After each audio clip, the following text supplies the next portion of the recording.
All right, Christina, thank you. Joining us now in studio, Mark Naveau, former FEMA official and former battalion chief with the Fremont Fire Department. Appreciate you coming in today. A big move here by the governor, and actually a rare move. We don't see this kind of a statewide emergency declaration. How much of an impact do you think this is going to have in terms of reducing the wildfire threat across the state?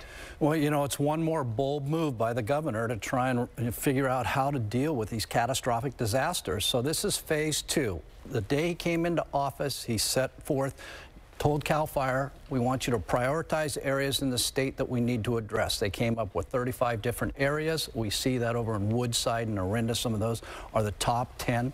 But we also see this as phase 2. And he's saying we're going to declare a state of emergency to kind of clear some of the bureaucratic roadblocks that typically happen that slow down the ability for them to get in and thin forests is really what this is about.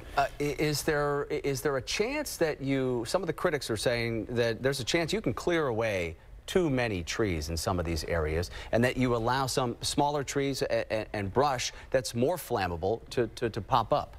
And that is some of the... You got to walk a fine line, I guess? Absolutely, and that's some of the criticism. I think where the governor's coming from is he's relying upon experts to tell him where do we need to do this, and it's primarily focused in populated areas, without question. And so they want to make sure that those people not only have defensible space around their home, but they can get out of those areas in case of fire danger, which we saw up with the fire up north. Unfortunately, in Paradise, that was the difficulty, was egress, getting people off the top of that mountain. All right, obviously the governor as well, as you heard from Christina's piece, you know, he's getting a lot of pushback from environmental groups. They are worried about the way in which he's sort of cutting the red tape and eliminating or going to allow, folks to circumvent some of the environmental protection laws that we have here in California. What about that argument? Does that concern you here?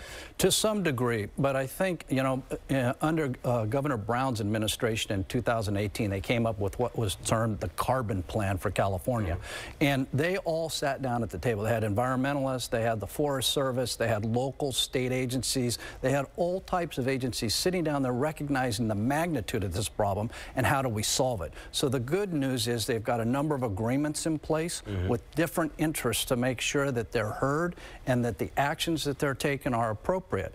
Now, I don't know if you're ever going to please everybody, but the magnitude of this problem is so severe that they've got to address it, and he knows that. And he's thinking outside the box. And as we mentioned earlier this week, 100 National Guard troops moved from the border, and they'll begin clearing some of those forests and other areas around our state. Yes, absolutely. All right. Mark Naveau, appreciate you coming in. Thanks for your insight.